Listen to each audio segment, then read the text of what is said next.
Okay, so we will call to order the PRCAC meeting for December 22nd at 7 p.m. We don't have Bill, so I'd like to make a couple amendments to the agenda, removing solid waste, as that's his.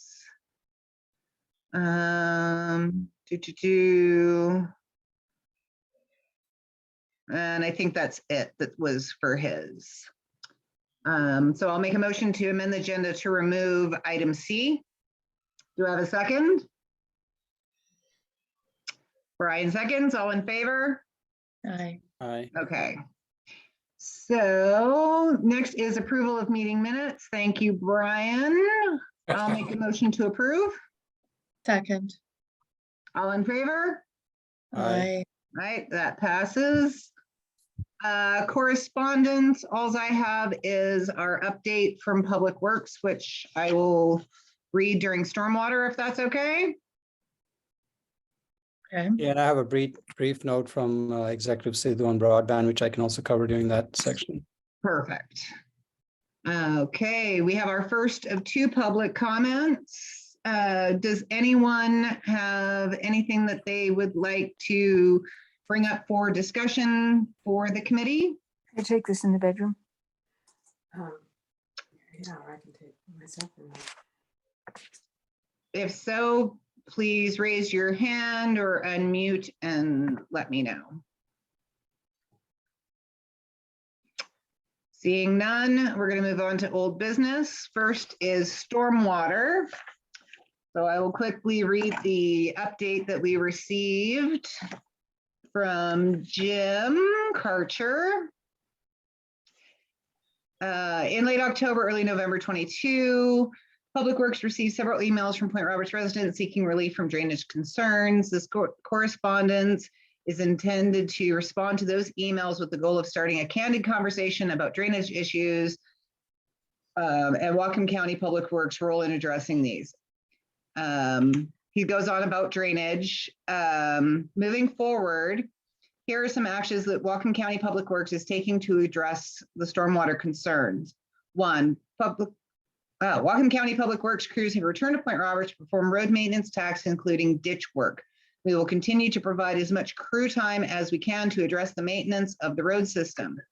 We are also working to develop an on-call cultural monitoring contract to support ditch cleaning and other ground disturbance activities in Point Roberts. We have a rich Native American culture heritage at the Point. Extra care must be taken to avoid disturbance during the routine maintenance of the roadway ditches. Just so everyone understands what he means there is we have 7 archaeological sites in Point Roberts, and anything that's within 150 feet of the ocean is automatically considered archaeological. So for them to even clean the ditches, they have to have an archaeologist sign off for them to scoop the ditches out in those particular areas.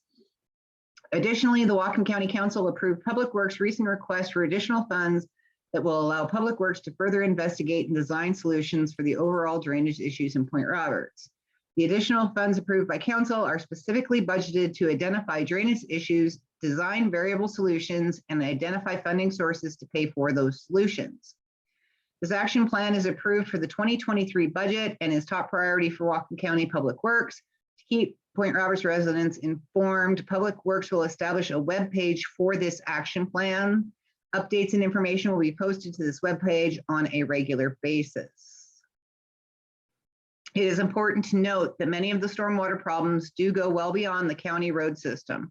Drainage from private properties also contributes to the problem. For example, private drainage systems that probably weren't installed correctly in the past can contribute to the increased flows that cause issues for downstream properties. In addition, Public Works is concerned that many Point Roberts residents are unaware that they are responsible for maintaining their driveway culverts to ensure proper drainage flow. When these driveway culverts are not properly maintained and cleared, roadway ditches cannot effectively drain even after they've been cleaned. It is our intention to improve our outreach in this area. Whatcom County Public Works appreciates patience of residents in Point Roberts. Know that we are committed to working together with the community to identify and implement those drainage solutions that fall within Whatcom County's scope of service and help property owners identify their role in addressing drainage issues. So Whatcom County Public Works and Whatcom County Stormwater did get a budget amendment of $380,000 to start working on this project. Beginning of the year, it goes out for request for qualifications for engineers. Once those bids come in, Brian Hunter will be on that panel with Public Works to pick an engineer. And then once County Council approves that contract, they will be able to start getting to work. Anybody have any questions on that one? Okay, seeing none, we're going to move to high-speed broadband, PRCAC. Yeah, I don't have much of an update. I usually check in about a week before our meeting, and I did last week, and I got a brief response from Executive Sidhu saying, yes, we are making progress through the county bureaucracy, but this is for sure our priority for the Point Roberts community. That's it. I see Bob on the meeting. I don't know if Bob, Yep, you have Bob's any here. further updates from your You have side? anything new for us, Bob? Yeah, I can. Can you hear me? Mm-hmm. Yes. Yeah, I'm trying not here to divulge something I'm not supposed to divulge, but yeah, I see there's signs of progress, and I think that it's safe to say that I heard that they're committed to the project. So That would be good news. Oh, Mr. Bill's here. Bill, we removed your item for solid waste. Do you have anything for solid waste? Nope. Nope. Okay. Next would be Anel, Dark Skies. We had a really good meeting last week. About a dozen people present, lots of renewed interest and energy. One of the things that we're going to do is form a committee to go and talk, do a tour of the port. There was quite a lot of interest from residents on the west side about how we might interface with the port and the ferry port to convince them that maybe they could mitigate some of their lighting. We're going to be talking to some of the business owners, property owners here in Point Roberts about mitigating the present lighting so that it's either motion detected lit and then downlit, and then putting some filters on the lights. We'll be talking to the property owners about that. So I'm excited. There's I wasn't, and then and now I am, because so many people showed up. And so it's ongoing, and I'm excited to see where we get to. One thing that was really interesting was that there was a mention of a study that shows a correlation between light pollution and diabetes, the development of diabetes. And of course, we know that light pollution has deleterious effects on human health as well as animal health, but that is a very interesting piece of data that we could use, I think, to help get even more people interested in preserving our dark skies. Okay. Would you post a link to that study, Anel, somewhere, maybe on Nextdoor? Yes, it's I will after Christmas. Okay, I'll great. get minutes for the meeting, and Yeah. And that it was summarized in the magazine The Week. Okay. Yeah, In their health section. Yeah. If you want to look it up, but yes, I'll get that out to everybody in the next week. Any other questions for Anel for the dark skies? Okay, seeing none. Anel, you are next to on dog park. Haven't done anything additional with the dog park aside from having given Commissioner Knox, Superintendent Knox, the proposal that we wrote. And I just thought, subject to the the State of Point Roberts document that we've been formulating, that then I would follow up after that goes to the executive and the committee. The council, I mean. So next we have the affordable and available workforce housing, which Brian and Anel, you two were working on that together, if I remember correctly. That's right. Do we have anything new on that, or is that gonna hold over? Actually, yes, we do. At least from my standpoint. I'm gonna just take your time since this is something that's been on for a couple months. The perception a couple months ago, and obviously for the last couple of years, is that available affordable workforce housing is limited to non-existent in Point Roberts. Anecdotally, there were plenty of examples that we heard. Our immediately adjacent Canadian province has returned thousands of vacant properties to the market, as well as provided funds for construction of more via a legislative process. I suggested that a couple of months ago for Point Roberts.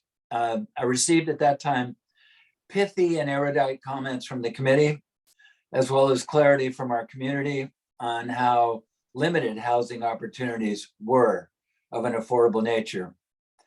At this point, I then looked to the county for guidance via their extant process locally. Similar to solid waste, the county health department is responsible for affordable housing and housing in general. There are no units in Point Roberts. The closest affordable units are in Blaine. I think there's 4 units there. I was reading, obviously Bellingham is doing great that way. They just, Anel sent me an article that I think 77 units were just opened last week or something. And in Ferndale, they're looking at an 8-acre property, et cetera. But there's nothing that's going on here. And I would suggest potentially that our recent experience regarding solid waste with the health department suggests that we will have to be the driving force. That, thinking about that also reminded me of the county's attorney response when it came to the TBD funds, the Transit Benefit District funds. And something for the over a year I've been on this committee, I've mentioned as a longtime public employee, the answer is always no. No means you don't have to do anything. Yes means you have to do something if you work for the government. So no is the original response. We got to know on the Transit Benefit District. My suggestion at this time is I would like to propose that we don't waste any more time trying to justify to the satisfaction of all the situation. What I'd like to do is come up with some draft legislation in concept and run that by the attorney, the county attorney. Because if they're going to say no about this, any background we do is a waste of time. I truly appreciate all the input I've received from the committee, and I want to make that clear. Certainly clarified to me exactly what the county council will need, but I'm also concerned, having received a couple of no's from the county on things we wanted to do, that it's probably best that we run it by the council and the county council in this case being attorney, what we want to do, or what even the concept is, because it's quite possible that it's not legal in the United States. I have no idea. I dropped out of law school and they told me, look around you. These people you won't only be working with, but you'll be partying and sleeping with. And I just said, I'm out of here. On that note, anyway, that's what I'd like to do at this point. If it goes with the committee's approval, if not, I can certainly work towards getting the background that I've been asked to, although I really believe that belongs with the county health department and all of that, because that's actually their job. Anyway, that's my proposal. What I'd like to do for the next meeting is bring forward sort of just a quick draft of this is what we would like the county executive to ask the county attorney if this is even potentially possible. Anyway. So That's the my- project in Ferndale, just because you brought that up, did actually receive recently, like in the last month. It's being done by Habitat for Humanity. They are building, basically it's like townhouses to house, I think it's like 35 or so homes, but they're also building because the property they were able to purchase is in the commercial end of a commercial area. They're building low rent commercial at the bottom with apartments on the top. And basically, if you are in the low rental apartments and you're working to get into the low income homes, you can actually use, it's like a very large chunk of what you've paid in rent, they actually give you back for your down payment. They actually received, I think, don't quote me exactly, it was like $480,000 from Whatcom County for assistance in purchasing that property as low income housing, because that's part of the mandate under the Growth Management Act is low income housing. And is the ones that are in the city of Bellingham are in the city of Bellingham, not in Whatcom County. Maybe it would behoove us to actually have the discussion with Habitat from Humanity about doing something similar here. Okay. Prakash? What's the goal exactly? Is it credit card? Is it housing for workers temporarily, just during the summer months when they're coming in? Is it permanent housing for year-round residents who are working in businesses on Point Roberts?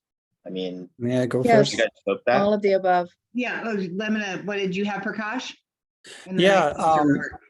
Sorry, Robert, just to interject, I think maybe I have some similar questions, but Brian, I had an offline conversation, so I'd just like to state for the record kind of some of my concerns.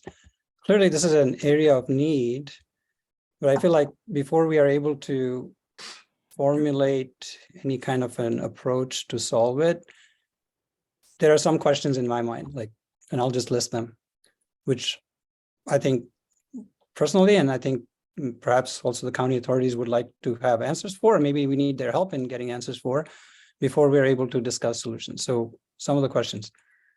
When we say affordable housing in Point Roberts, how do we define it? And is our definition different from that of the state and county, or is it the same? Are we talking about like 1 bedrooms, 2 bedrooms? What exactly are we talking about? So that's kind of number one. Number two, based on that definition, how many units of affordable housing do we have in Point Roberts? And is that how does that compare to the state or county? Are we above average, below average? How many units are we short? Do we have a understanding of demand versus supply? Number three, has that number changed in the past few years? Why do we have this problem right now? Did something happen, right? And what were the reasons for that change? Is it rising prices, so things became less affordable? Is it more units converted to short-term rentals? I think we've speculated on that in the past. Maybe more part-time residents that took housing supply out of the market, all of the above. I think we need a better understanding of some of this. And then finally, what are the obstacles to constructing more affordable housing? Do we have a zoning issue? Do we have just general construction, lack of funding, like, so I think personally, I would like to wrap my head around this set of questions before I'm able to say we should do X or do Y. So that's why I actually brought up Habitat for Humanity is that's part of what they do. Is if you feel that you have a housing shortage for low income, which I can say I know that we do because for years I've had to look for rentals for employees and I can't find any. Right. Not just even in the fact of even being affordable, finding any at all. Permanent. But that's part of what Habitat for Humanity does is they actually come in and they do all of that to see what do you have? What do you need? Like they look at all of that so that they can then see if it's a project that they want to do. Great. And if so, what is the actual need for your area? Yeah, that sounds great. Sorry, I should make explicit one concern I had, just so we're clear. I think I'm very sensitive to solution proposals that impact property owners more broadly. Like before we sort of assign quote unquote blame or remedies that might impinge on how people use their properties, I think we have to be very, very careful. The solution can be build more housing without impinging on anybody's, existing property rights. But I just want to be really careful before we kind of wander into that territory. No, I totally understand where you're coming from, PRCAC, which is why I like basically handing it over to a group like this. Because they actually have the expertise to know what you need, what you don't need, where it should go. And they're the ones who have that expertise. We can say, we think we have a problem. I know we have 5 people who are living either in vehicles or travel trailers right now because they can't find a home. And other people who are, basically who've been out there begging, trying to find rentals who've left and things like that. But we're not the experts in this, a group like this is. And they might come in and say, your problem's not as bad as people think it is, or you have a small problem and they might have other solutions. That's why I kind of like going to the experts. Yep. I support that, just for the record. Mm-hmm. In answer to your question, PRCAC, about the definition of affordable housing, it's certainly in the state of Washington, it is permanent rental housing that is with the cost of the rent and utilities is no more than 30% of income. Standard income. And I think, and then that's based on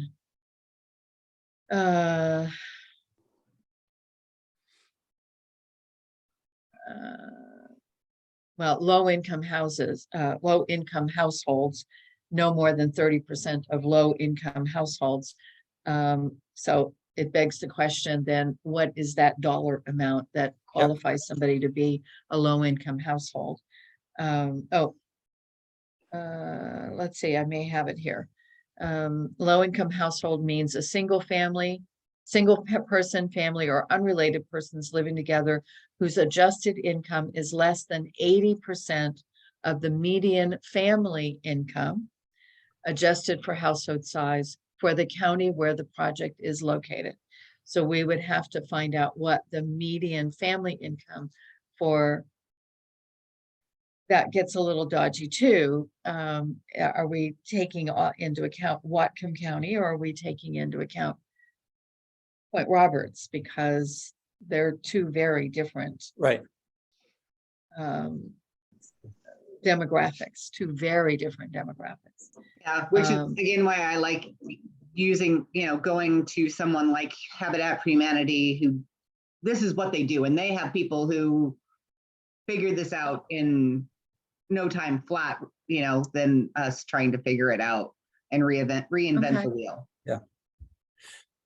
So Brian, do you have an interest in addressing Habitat for Humanity and getting some of these questions answered?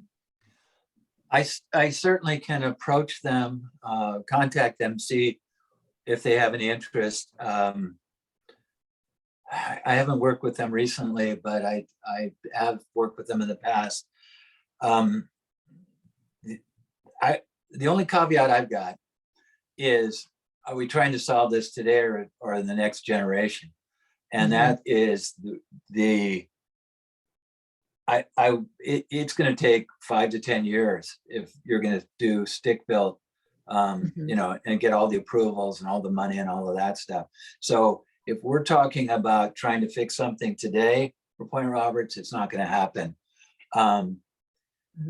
Yes, the proposal for using the British Columbia model is different.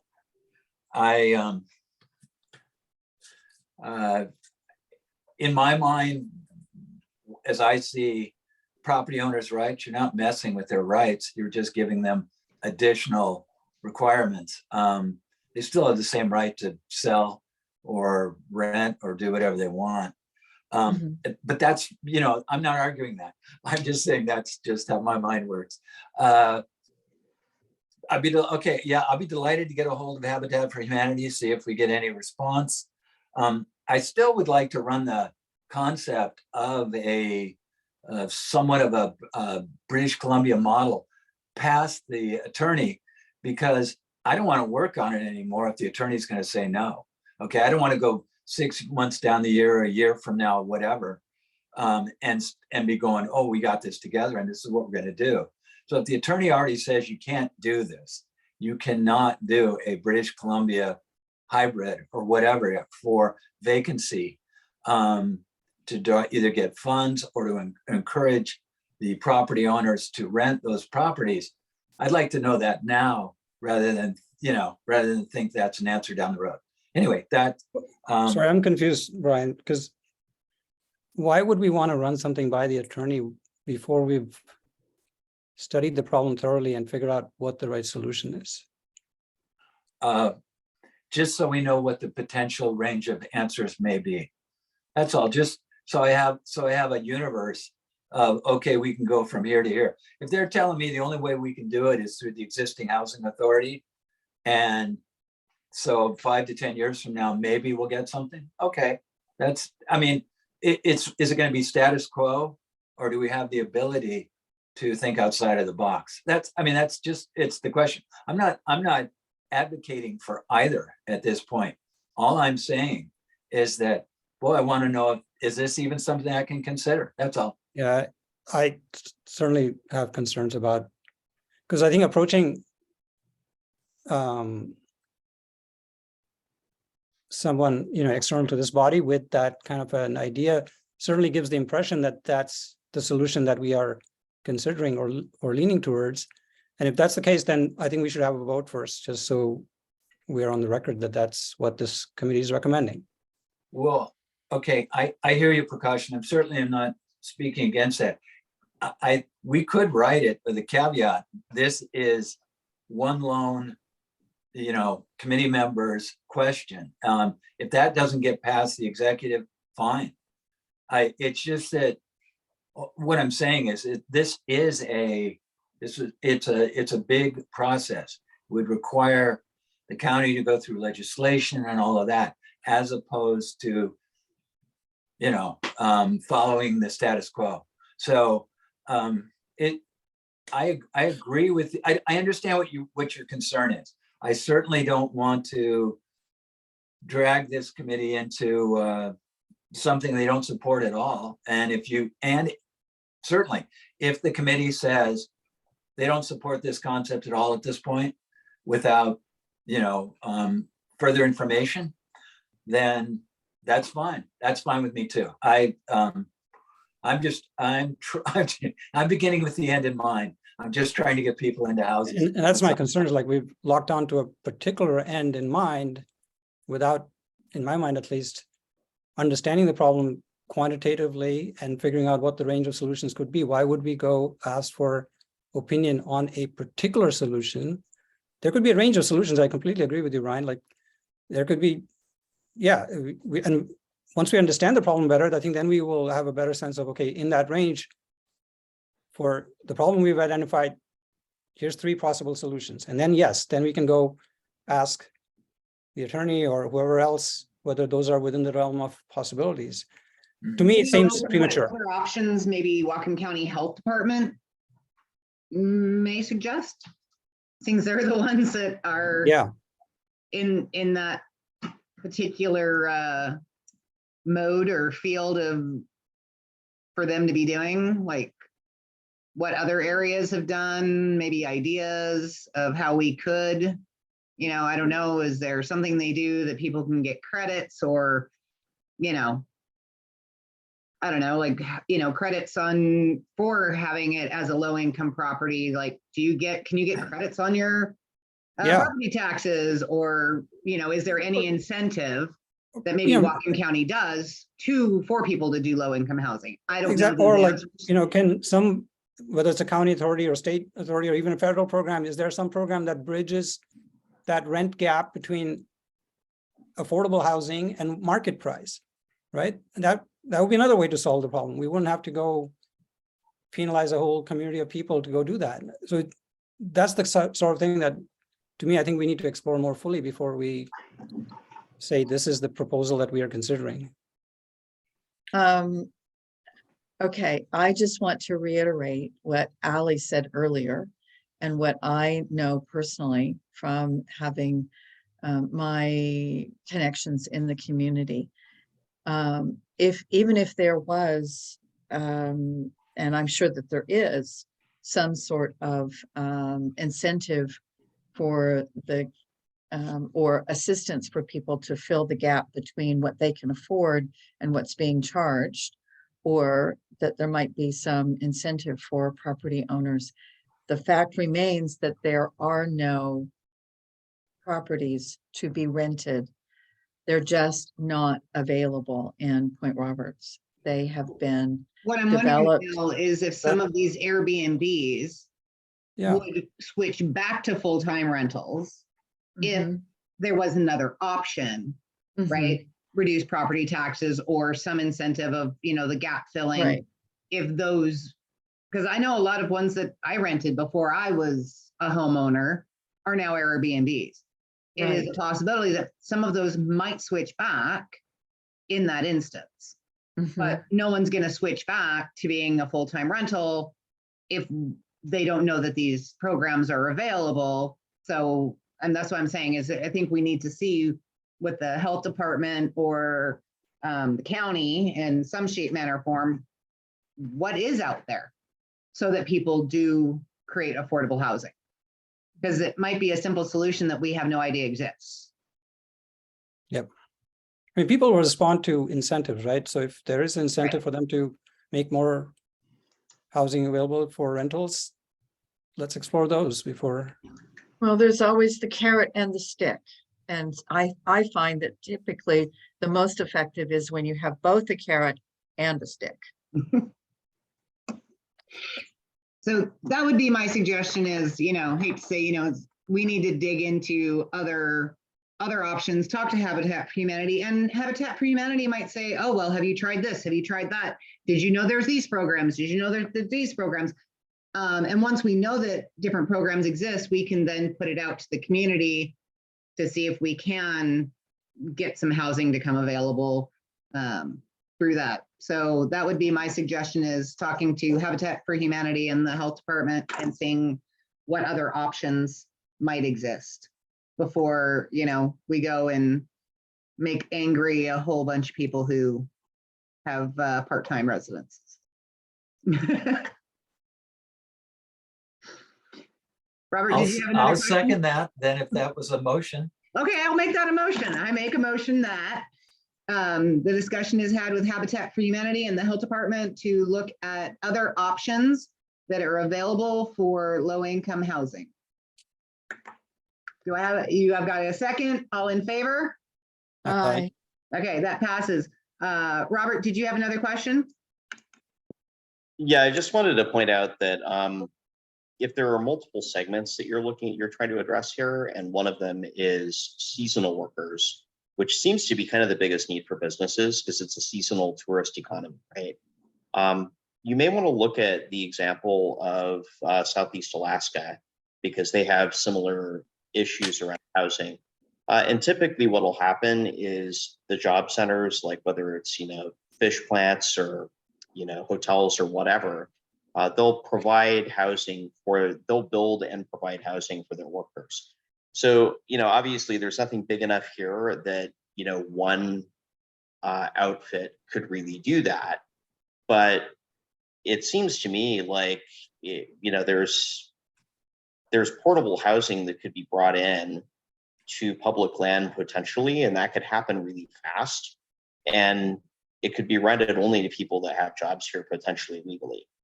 That's something, it's kind of like, what can you do quickly to keep businesses afloat while you work on something long term? And I think that that's important. Like anything that's, build new housing from scratch, that's going to take 5 years and cost way too much. And that's a different problem than just keeping businesses afloat today.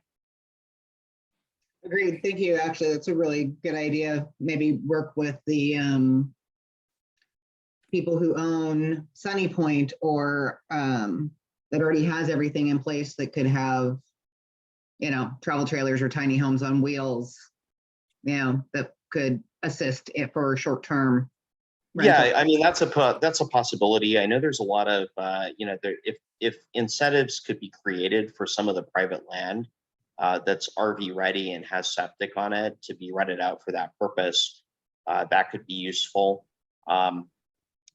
I don't know what public land is available that could potentially be made available either, from the Parks District here or through the county. But there's that if you look at the, even if you look at the campground during the week, it's not full up, and it isn't full up most weekends either, only a couple a year. So that's maybe a possibility as well. There's possible things that could be done right now, and I'm always a fan of what imperfect solution can you do today that at least gets you closer to what the end goal is versus studying things to death and maybe doing something in 10 years. By then, all the So Robert, I had a chance when I was out at the Tri-Cities and also in Wenatchee, and it was kind of interesting looking at the housing that's provided because, you go back when they were first apple pickers. I don't care how, where you go, any of the Tri-Cities, Yakima, but especially Yakima and Wenatchee. So I visited these places. And here's the rows and rows and rows because first it's mandated by the state of Washington that there's a minimum requirement for housing for migrant workers. And in that case, the housing is pretty good. And the way they have it set up, and they just literally brought it in. It was like, okay, where's the spot? And they did certain things to it. Next thing you know, there was a village. And if you really are interested in that kind of housing, you should go, you could go to one of the Apple companies. You could Wenatchee or in the Tri-Cities and visit one of those places. It's really interesting to see what they can put up literally overnight. And it was kind of overnight and mandated by the state of Washington and okayed and rubber stamped because the living conditions prior to, I'd say the last 10 years, what was going on in Yakima and those places by the Apple guys, people were living in freaking tents.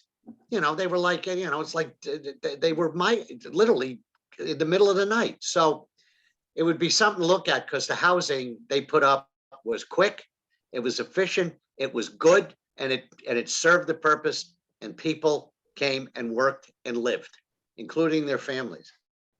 Yeah, that's a really good point, Bill. And you don't even have to go to Yakima. You can just go down to the Skagit Valley. They've got the same. Right. Yeah. You And it's betcha. like portable housing. They've got shower trailers. They've got, washroom The whole trailers. Megillah. The whole exactly nine right. yards. So you don't even need septic necessarily. You just need a place to put it down. This could be a private sector. Gentlemen, I want to get moving through the agenda. So we're Yeah, gonna so- move on and we're gonna do the reach out to Habitat Just a Humanity suggestion. and everything. No, I agree. I actually did that. We put a travel trailer at Sunny Point for one of our employees for an entire summer. So next item, property tax assessments. There was a notice that was put out by the treasurer. Property tax assessments went up because it's based on your actual resellable value, which is the highest it's been in Whatcom County in years. They will reevaluate every year with interest rates right now being really, really high. If you've looked at them, it's assumed that the market will go down, which means, property values will decrease. But making sure that everybody understands that a lot of what our property taxes are for levies, and the levies do have a max. So it's not going to be as substantial of an increase as people think when you see how much your valuation went up because the levies are maxed. They're based on, it's a dollar amount figure, not a percentage. So it won't be as bad as everyone's afraid it's going to be. Did anybody have anything that they want to discuss about the property tax assessments going up, or did everybody read the letter from the assessor and understand how it works? Okay. Next, 1122 weather related emergency. I think this was you and Al that put this on. It was Bill, It was actually. Bill? Yeah. He's on his cell phone. I do have, I have a letter from a resident expressing some very significant concern that I think is probably shared by a lot of other people about the manner in which the county does the plowing and the sanding. That they weren't on the job in a timely fashion, and B, they weren't plowing, they were sanding, and they weren't putting a lot of sand down as they were going along. So, and the concern is with this ice storm that is threatened, that we will have some major issues this weekend.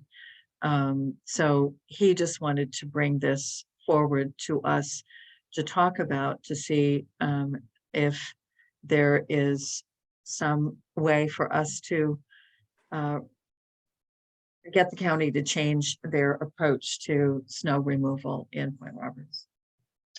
So the map for Point Roberts for snow plowing is Tyee, APA, Benson, Johnson, Boundary Bay between APA and Johnson. It is Benson to Teller and then up Gulf Road. It is then going down the hill to the bay.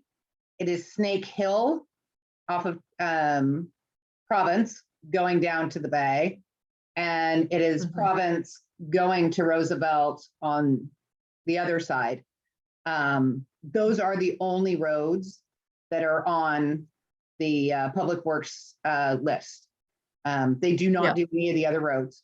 I will say I've had people who did have to go to Bellingham, Ferndale.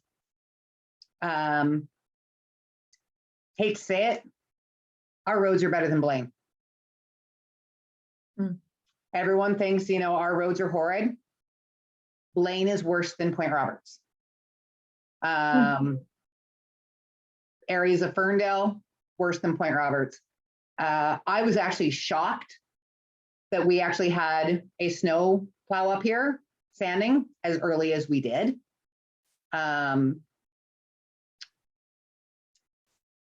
comparison, I have to say it's, you know, it's not like Canada. They use sand here. They don't use chemical de-icer. Like everyone's like, oh, well, the roads in Tawasin are so much better. Well, because they're using a chemical de-icer that we don't want on our roads. Ours, they use sand, and he plows and sand comes off the back, you know, as he sands, and it is a one guy thing. And sometimes the sand comes out of the thing not as evenly as we would like, No, you know, but to be honest with you, when I saw pictures from friends and stuff, and I know people, one of my girlfriends had to go to Blaine, she had to go to Rite Aid, and couldn't believe how bad the roads were in Blaine. She had to put her truck in 4-wheel drive to get out of the Rite Aid parking lot. It was ice. The roads were horrid. Even Point Roberts Auto Freight, he called me this morning that he would not be bringing the Point Roberts Auto Freight truck up. He was throwing what he could into his regular pickup because the roads down there were so bad. Not because of our roads. they were bad. The UPS driver, the UPS hub is downtown, not downtown Bellingham, but it's it's over by Fowler. Anyway, HD Fowler. The roads over there are worse than Point Roberts. It was easier for him driving around Point Roberts than it was him getting out of the depot. Sure.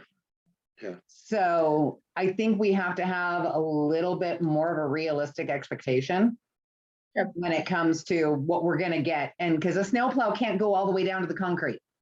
They're Right. going to ruin the roads. I think the point here was because of our isolation and with particularly with the ice storm that's coming, that there was a concern that the situation would be compounded by the roads situation. Now, I went to Bellingham yesterday. I drove through Blaine, I drove through Ferndale, I drove through Bellingham, Yeah. and I had no problem at all, but so I didn't have the same observation that your friends had, Ally. I had just the opposite.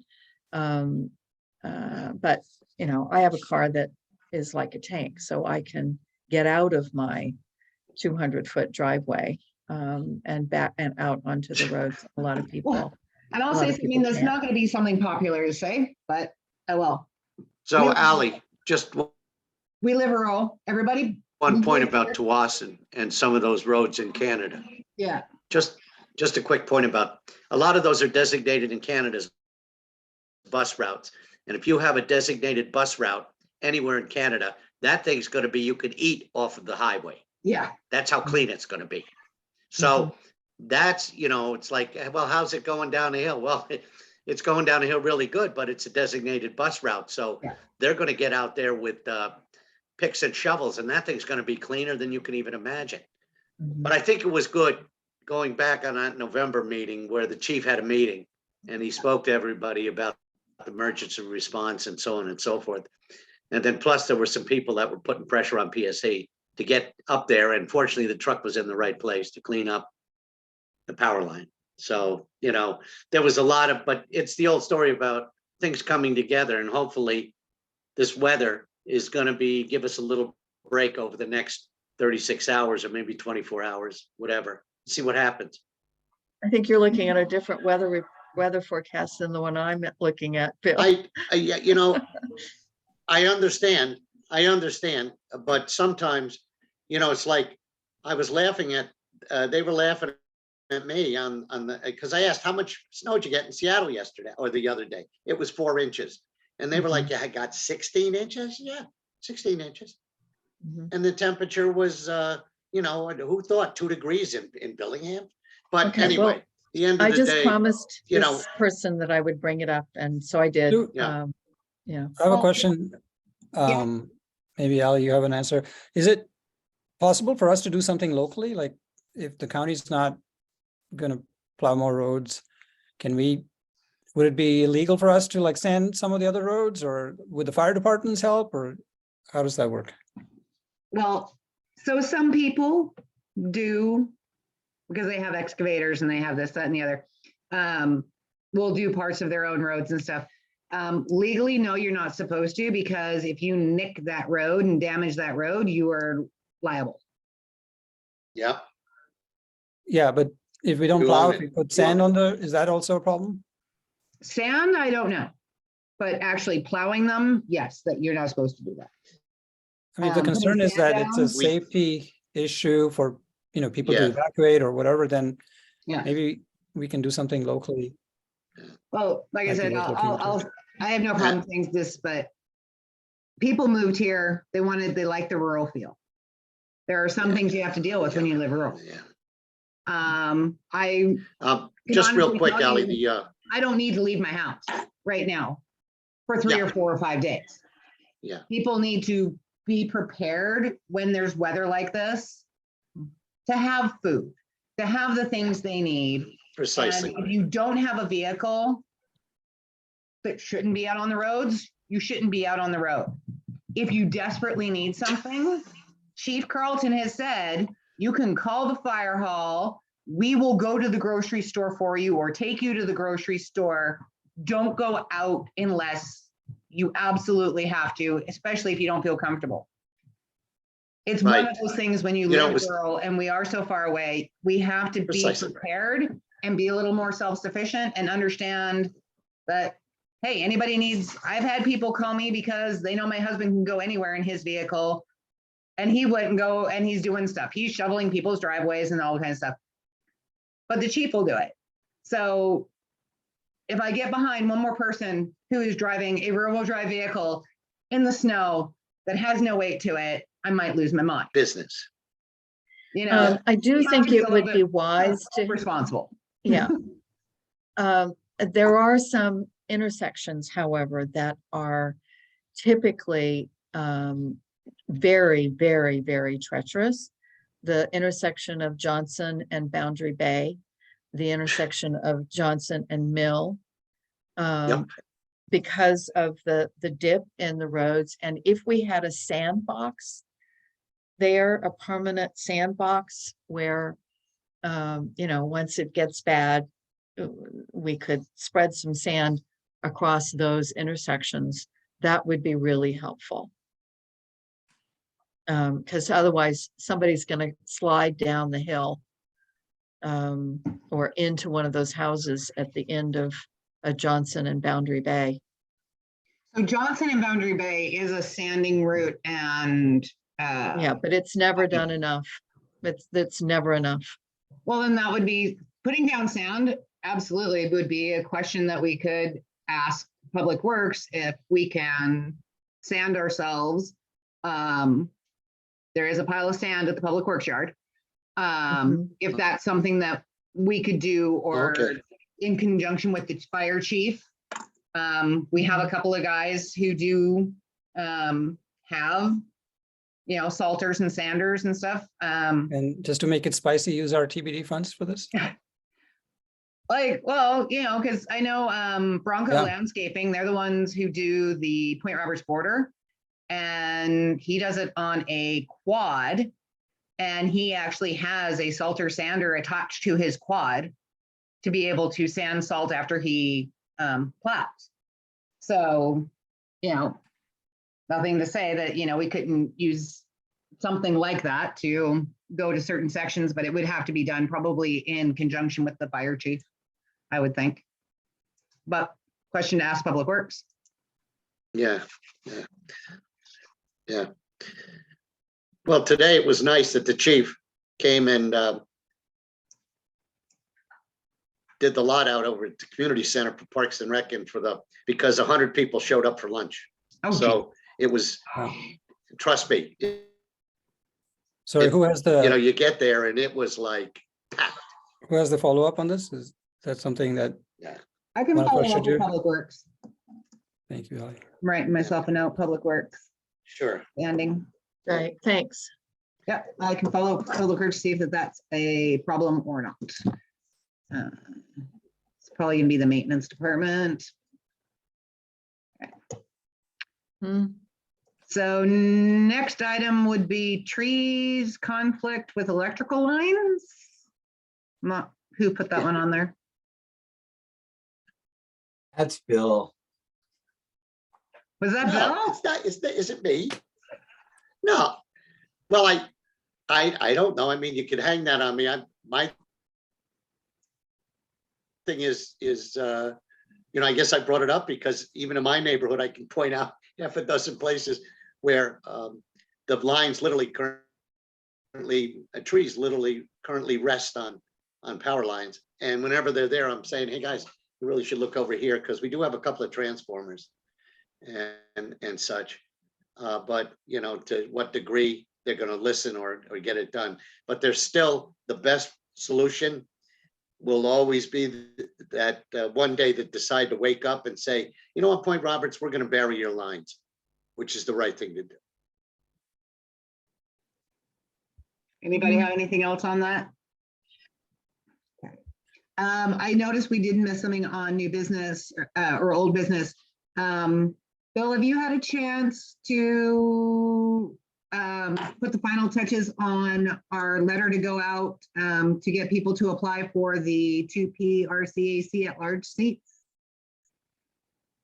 All right, I'll finish that this week. Thank All you. right. Okay. Ali, also, I noticed we don't have the item for approving the state of PRCSE doc. Yeah, that should be on new business. I'll put that on here. State of PR, put that on there. Or Uh, PR, no, not PRCSE, sorry. Yeah. So that's actually old business, so we will do that. The state of PRCA, state of the PRCAC letter, which thank you PRCAC. I think everybody made their amendments for us to be able to send this to the executive and council and I guess publish. PRCAC has reached out to Suzanne at the county to see if we can have a spot on our website section to post documents like this. Did anybody have any further changes or comments on the document?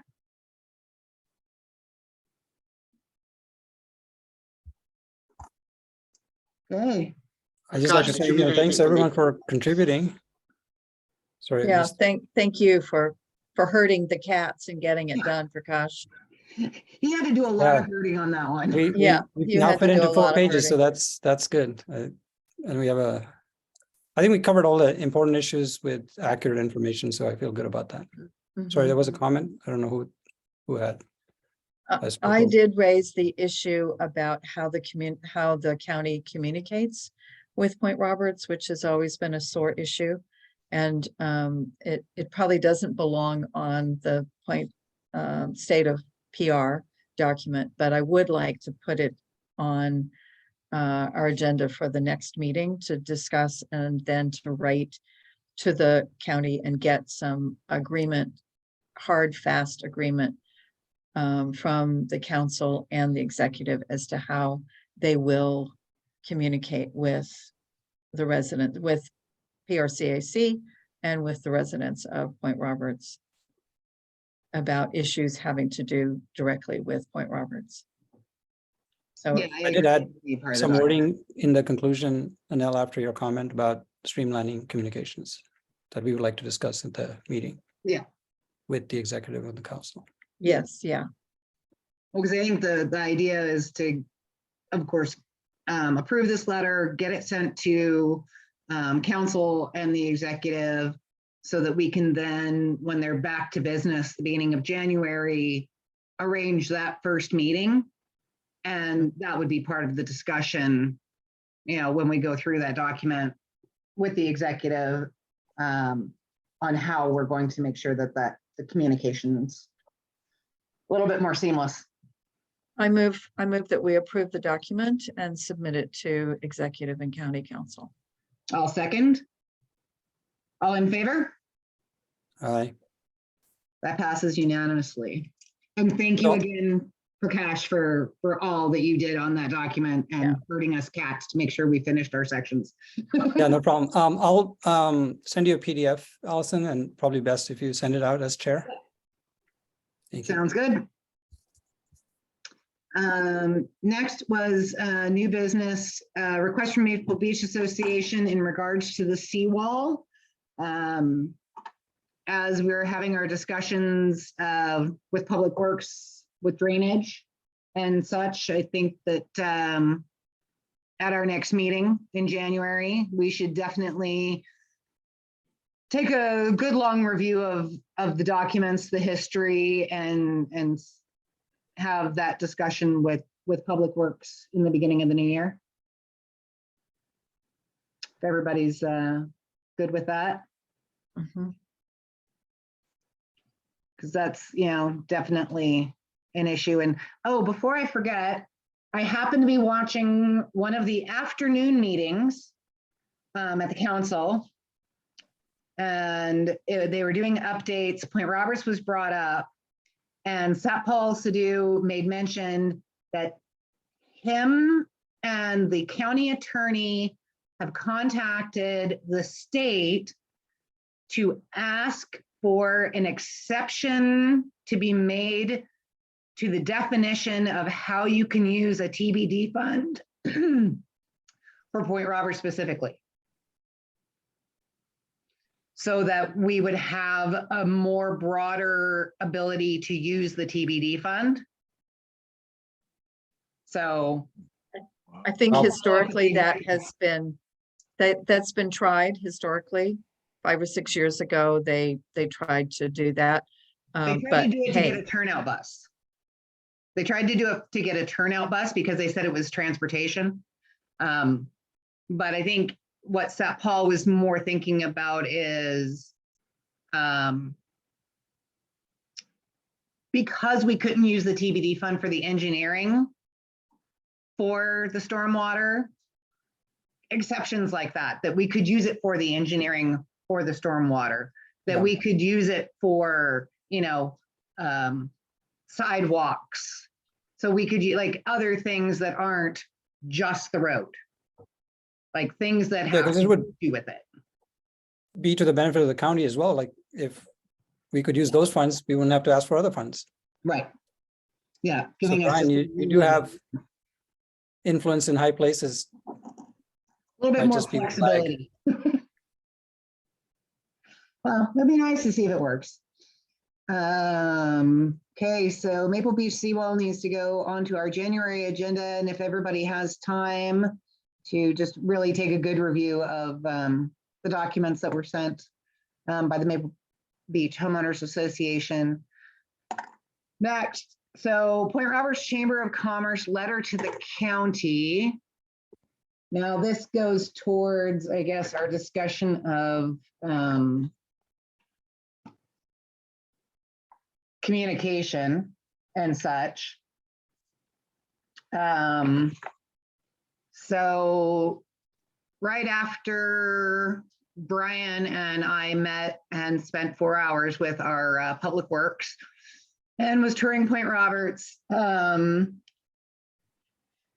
the Chamber of Commerce wrote a letter to the executive and Jed Holmes, asking for a small works roster to do the work of our Public Works employees. Not going to read all of it. But I think this is was more of the community feeling, or the appearance of the community being not on the same page.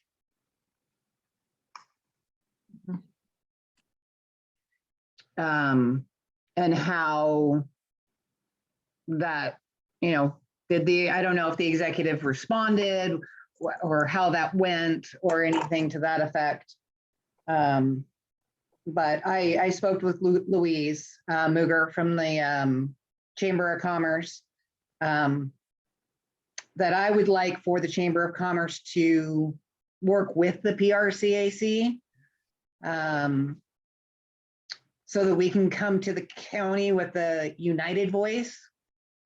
So I think that's something that we need to do in the beginning of the year, is work maybe towards getting more of that one community voice and groups working together, because I don't know. Anybody else have any opinions? Bill. You're muted, Bill. There's really three aspects to this. There's probably more, but I look at three aspects. First of all, this conduit on whether it's a phone call or letters or whatever. It's almost like back channel. And I think number one, I don't know how, I get the impression it's quietly encouraged, but it really violates basic tenets of how you deal with a community, considering, and I'm not saying this is pejorative or whatever, but Brian standing up at a meeting and saying that, when Ali says that we are a voice and we're the kind of the interface with the city council or the council and the executive, and Brian at that same meeting saying, again, just not necessarily directly quoting him, but no, they're not. So there's got to be some recognition, and Ali's touching on it, that we're sitting there talking to this chief executive in January sometime about a couple issues. And one of those being, you have a little history with this, Sat Paul, and it doesn't lead, nothing good ever comes of it. So I'm not going to tell you how to run your business or whatever, but I want you to think through that, because you have competing forces on Point Roberts, and only way Point Roberts is going to succeed is, as Franklin said,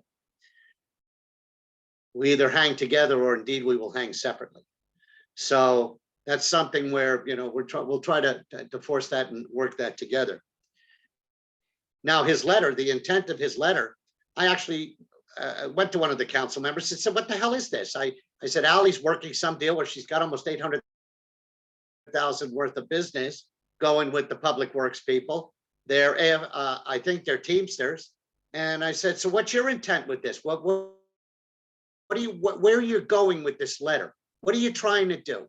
And their answer was people that would come over and work and not stay overnight, but go back home. I said, so what? Do you have a list of things they would do that don't compete with public works, so you don't screw everything up that we're doing or we're trying to achieve and leave a foul taste in somebody's mouth or run afoul of the Teamsters Union? You want to know something sweet and really nice and kind? Go screw around with the Teamsters, see how well that turns out. So that was my question to them. What's your intent? What are you trying? So they told me it's people that would come over, work during the day and go home at night. I said, okay, so it's really something you're trying to deal with the Canadians then, right? Because Americans could come over, there's no prohibition, and they go back at night. Yeah, so that's the impression I was getting, and that was the intent of the letter, and not necessarily compete directly with people that are related to public works. I know sometimes the methodology, it's a little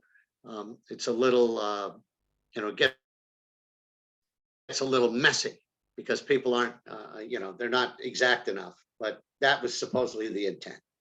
Well, And also to recognize, we need to talk to this, we need to sit down, Ali and I, or someone sit down with him and say, look, stop this. Because there was the confusion also about the garbage issue. And here's Jed saying, no, we don't. He's wondering why we're doing, and Ally's responding to what the chief executive said, it just leads to confusion. So Bill, just, So there's a lot of things bundled up with this. I want to clarify that he, part of what he's talking about having done is fallen trees, road painting, potholes, snow removal, which is Well, all. that's why, That's a that's why I public went to job. somebody. That's why I went to somebody on the council. He said, what the hell is he doing? What's he trying to do? Screw up what we doing? So our relationship? I mean, come on. But I was told, no, no, no, no, no. No. So, you know, it's like talking out of both sides of your mouth. You come up and start shooting up the town. So, but it's a personality. And that's what I'm saying is how the hell do you deal with that personality? Because that's one of the reasons why we have to sit down and say, hey, how about one voice? How about one voice? How about getting your presence back on the PRCAC, Chamber of Commerce? I actually asked Louise about that at the chamber meeting. Said that I wanted us all to work together, that we will Yeah, get better, results from the community, from the county if we are united. of course. And if they would consider, hey, taking back their seat on the PRCAC and be, community, like working together, we can get so much accomplished, but if you Right, have it's- us saying one thing that we want to work with Public Works and we'd like to see this, we'd like to see them, when Brian and I were out with them, we asked for them to put through, a request for maintenance for the ditches and things like that. Well, then if you have another community Right. group saying, well, we actually don't want Yeah. the public workers to come, guys to come and actually do this. We want to have locals do it. It just gives a conflicting message to Public Well, Works. that's, yeah. Yeah. And that's And why what I did- asked And what did she say? them. That's why I asked them. And I said, what the hell are you thinking? Well, further discussions in the new year. Yeah, It was during a party and, Well, that's the point. gonna That's talk the to point. everybody We and- got to get this back together. Yeah. I mean, come on, we got to get this back. We find a way to make it work. well, I think the assertion on the part of certain parties in the chamber is that PRAC has been ineffective in the past, that it never gets anything done. And so their position was that they would just go around. And I would take issue. I think there have been challenges and there have been obstacles for past PRAC committees that kept them from being effective Yeah. and getting things done. And I don't think that that is what our experience is going to be. We've had this conversation about, okay, here we are, and what have we actually gotten done? But there seems to be a log jam, and we seem to be breaking that log jam up a little bit at a time. And so I think the argument that we're ineffective is a moot argument. And It's exactly right. so, Well, I will say, so I'm yes, extremely proud of this committee and everything that it's done over the last year. I'm still shocked at the, $380,000 budget amendment, for us for Public Works. The probably close to 800,000, that's in the works for broadband. Everybody has pitched in, and working with the community and finding out what the things that were the most important to the community. And I think we hit two of the major nails on the head, one with, the flooding and one with, being able to have proper internet speeds. Right. I think everybody, busted their rear ends, this year. Zoom, not Zoom, doing things by phone calls, trying to talk to people in the county, and some of them were remotely working, and, it wasn't the easiest of tasks, but I think the great thing about us that are here right now and hoping to have 2 more, we don't take no for an answer. You said no? Oh, well, That's let's right. find you a different, you said you want a solution? Well, we'll find you the solution so you can't say no. Yeah. Right. So I think that was really good. Do you have something, Bob? Yeah, I have to be careful how I say this, but I haven't followed PRAC. My thing's been the broadband, but I can say this, and this is personal observation, okay? Because I've been in some meetings with the county executive regarding broadband. I can tell you that before I say anything else, I should say I spent my whole life breaking into different levels of government, whether it's the police chief in Honolulu or, it's what I had to do to pursue my career and to pursue my job. So let me tell you that I saw a lot of positive things, and it is my belief, just so we get this clear, is my belief that the county executive has a very positive view of PRAC. And I'll just leave it at that. Okay. Let me just put it this That's way. good. I heard Thanks, things Bob. that if I was on PRAC and I found those out, I would have been really pleased. So Thanks. Oh, thank you. Thanks, Bob. Gosh, we needed that. Yeah. Thanks, Bob. Good Oh, work. shucks. Good Well, work. that'll give us the push because, the beginning of the year, I think, is going to be, Brian's going to have a lot of work with Public Works. Prakash has got a lot of follow-up to do with the broadband. And I think Anel's got a lot to do with the dog park and dark skies and working with Whatcom County Parks. I think I'm going to wrap Mr. Zidell with me to start working out some public outreach, getting us a couple more members, and letting people know what we do, why we do it, and just getting some more community outreach going and input so that people know that they can come to us, and we will do our best to try and do as much as we can for the community. And we don't take no for an answer if it's something that, our community wants. You okay with that, Mr. Bell?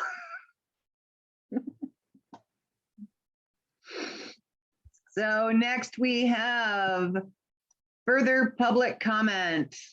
Does anyone, Robert, Bennett, Sydney, Lenovo, have anything that you would like to discuss? Okay, anyone from the committee? Mr. Brian Hunter, do you have anything? Anel? Nope, I'm good. Mr. Bill? I just want to say Merry Christmas, Happy Hanukkah. And